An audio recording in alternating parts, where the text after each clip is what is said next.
che mo fa sera. Hi guys, hope everyone's doing well. Hello, fellow future capsuleers. My name is Fish, and I'm going to be the host of today's Talking in Stations. Today, we are going to meet two more epic players of Eve and talk about what kind of race you should choose when you first start into the game. Now, Eve Echoes is going to be launching mid-August. Eve Echoes is the mobile version of Eve, and it's going to be a brand new place to start for people. Ooh, noise. Okay, let's turn it down a little bit. How's that sounding now? Hey guys, how's everyone doing? How's the sound down? How's the sound now? Good? Test, test, test. All good? Was fine before. Okay. There we go. Okay, perfect. Yeah, the intro is a little loud. Just a nice little pow in your face. Okay, so today we're going to be talking a little bit about the epic players of Eve, and we're really going to be looking to gear towards gaining more new players that are interested in coming to the Eve community. So, a lot of Eve Online players have been in this incredible world. They've been playing the game for a really long time, and the one thing that we're trying to do is kind of embrace more of a community by entering into Eve Echoes and Gear Up. There's already tons of teams that are kind of forming up, and oftentimes the first question that people ask is, which race should I be? So stay tuned. After we do our interview of these two players, which is LadyScarlet and January Valentine, we are going to have a chance where you guys can join the TIS Discord, and then you can come onto the chat and we can all talk about the kinds of races there are, talk about what the differences are, where they get placed in the game, and which ones you're going to choose if you decide to play Eve Echoes. So we're going to introduce LadyScarlet and January Valentine, who are two epic Eve players. All right. Hi, welcome, guys. We are going to be introducing January Valentine and LadyScarlet, two epic players of Eve, here to share their experiences of why they love Eve and what makes it so special to them. So, welcome. Can you guys share a little bit about yourself and how long you played Eve? LadyScarlet, why don't we start with you? Well, I'm LadyScarlet, and I started Eve in 2003 Wow. with a group that came over from a different game.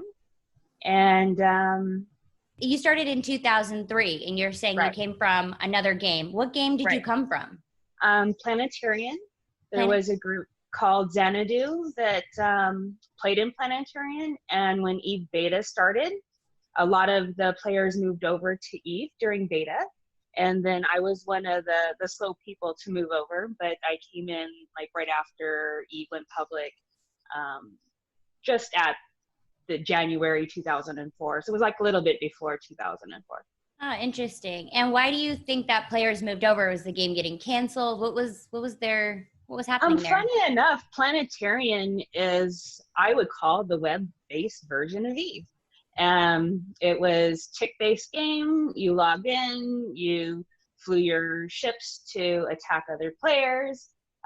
You scanned for roids to make your money.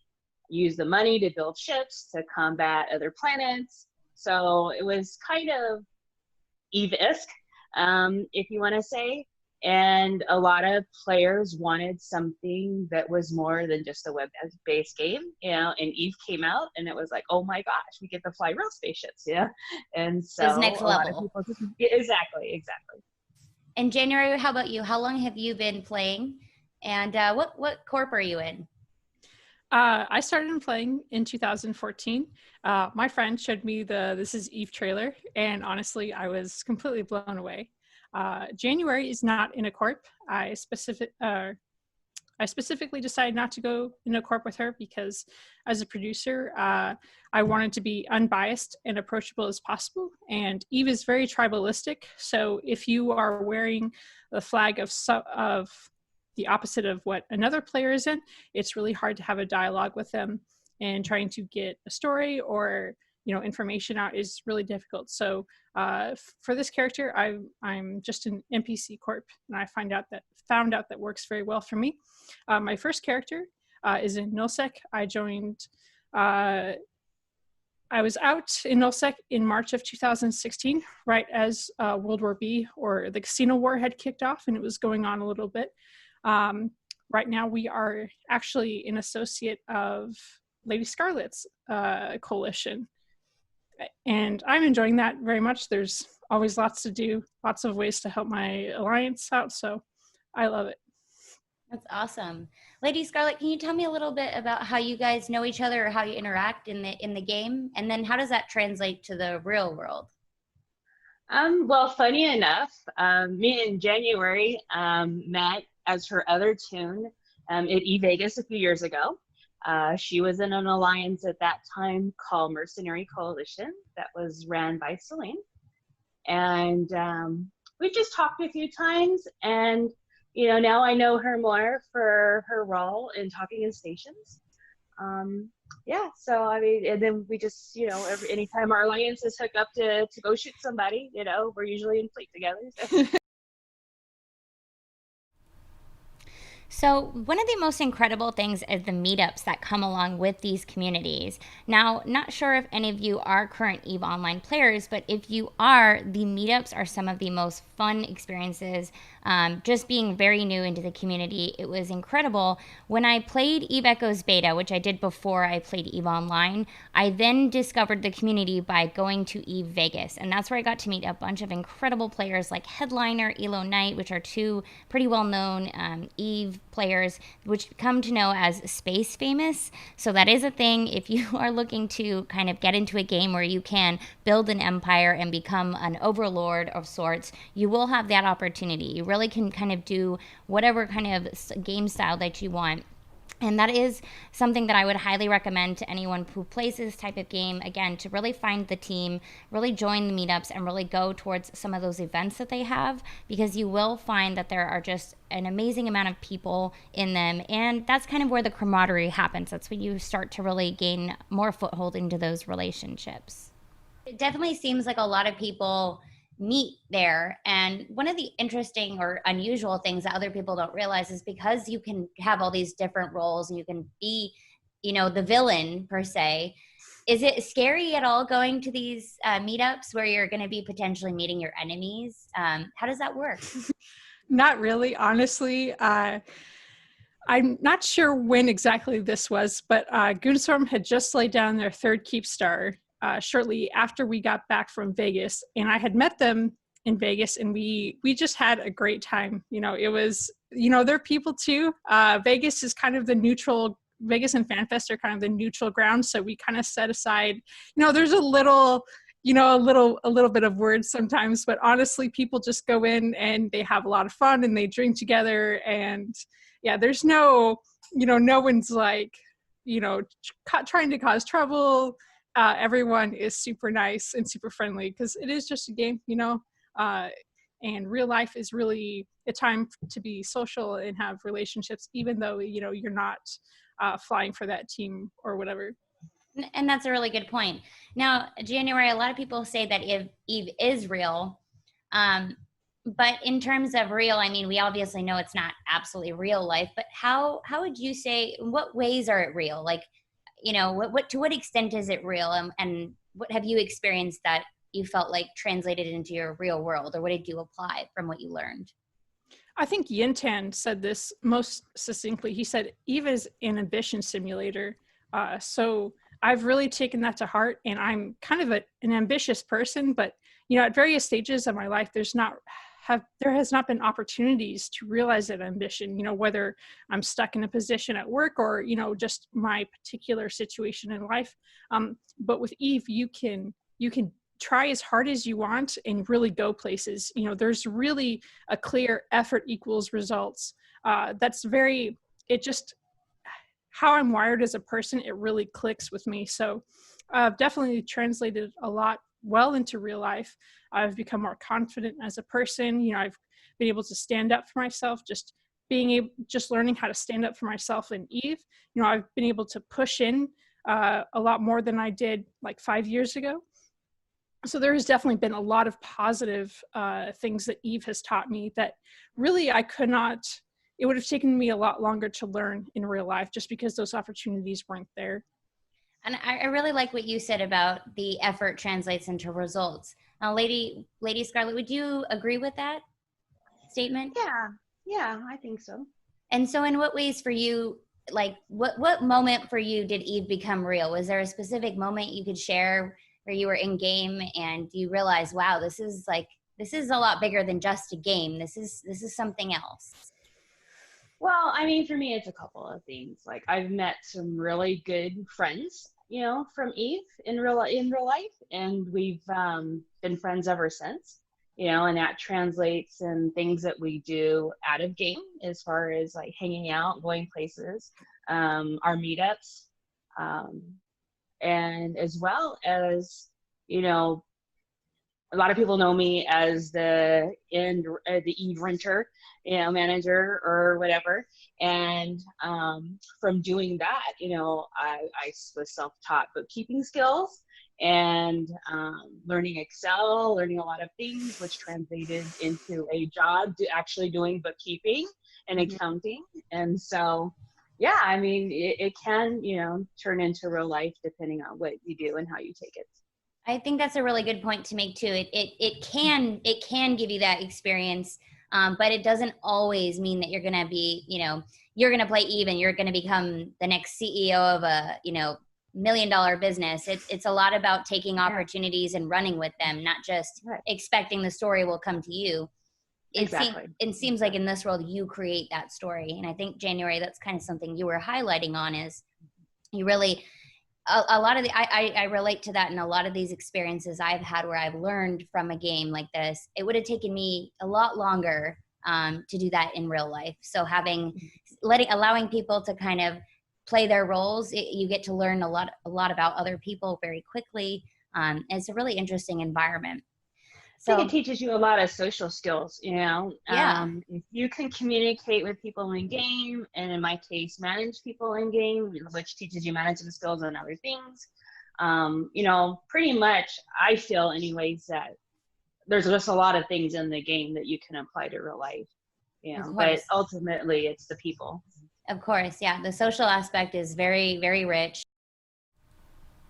So, I mean, I definitely want to highlight a little bit on that social aspect in the game. It is one of those things where if you're looking to meet more people, you're looking to make more stronger connections, you can. But January Valentine really quoted Yinton well when she said, this is an ambition simulator. If this is something where you do want it to kind of stick as a game, it can be that. But it can kind of be whatever you want it to be. And that's the amazing part of Eve. And that's what I would really say separates the difference between regular gaming versus this style, which I would really consider more of a hobby or a lifestyle. And when you do, there are so many rich rewards. So personally, when I started a game, it was, a similar game to Eve, and it really did bring in that teamwork that I was looking for. But I had started because my boyfriend was playing this game on his phone. He had quit Eve Online when we started dating, and he played this game on his phone, and I was wondering what he was playing.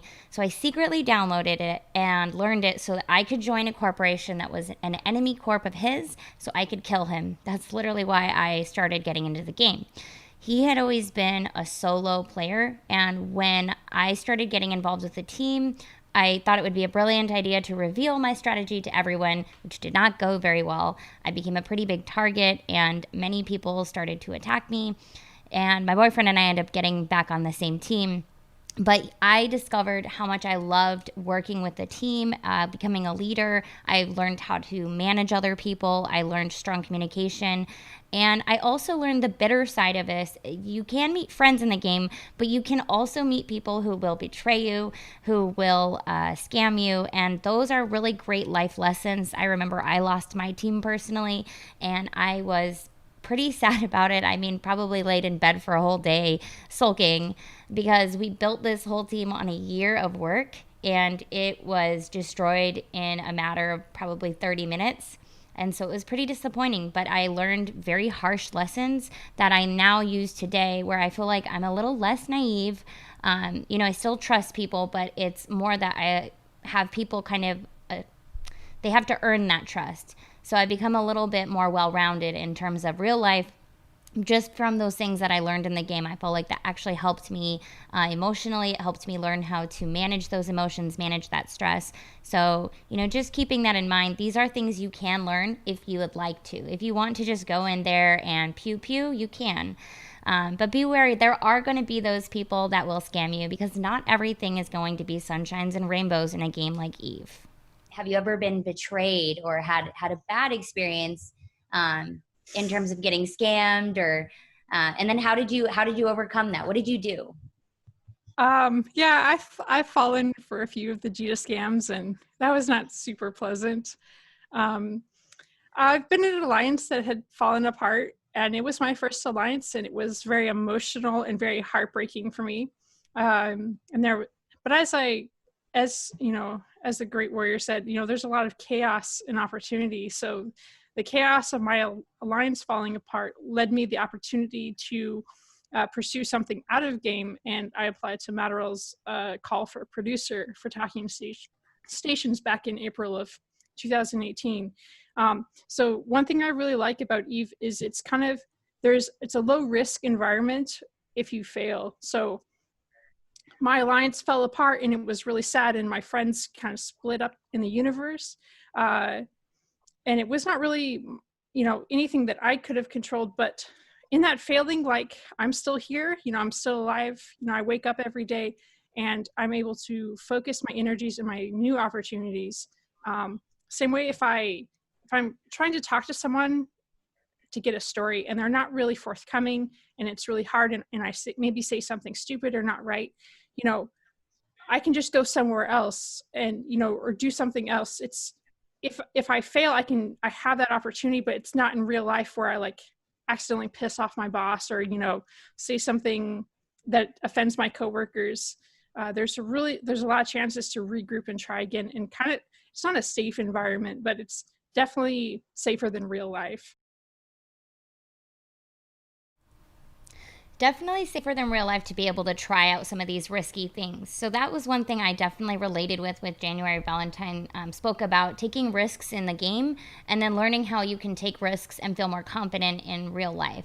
So in terms of yielding the same results that you want, I would find that maybe if I wanted to make a decision on buying certain things in the market, it taught me a little bit, because I was actually able to apply that into my real world business, as I started up my own LLC, and I worked with my boyfriend Nomix, and we created our own Amazon marketplace. So we learned things from the game, and we actually made our own real world marketplace, and kind of actually not make our own marketplace, but we entered into it and became a reseller. So it was a very cool thing for me to be able to take the risk in the game and feel more confident before I then actually entered into real world and then applied those same things. I'm always for communication, and yes, Eve is a game about war and killing each other and all that, but you do have to make allies and friends and negotiate things, and so that's where it comes in. Definitely. And what about interacting with people from around the globe? This doesn't just stop in the US or Canada or with English speaking players. I mean, have you ever encountered speaking with another alliance that's not from the same country, doesn't speak the language, and how did you manage that?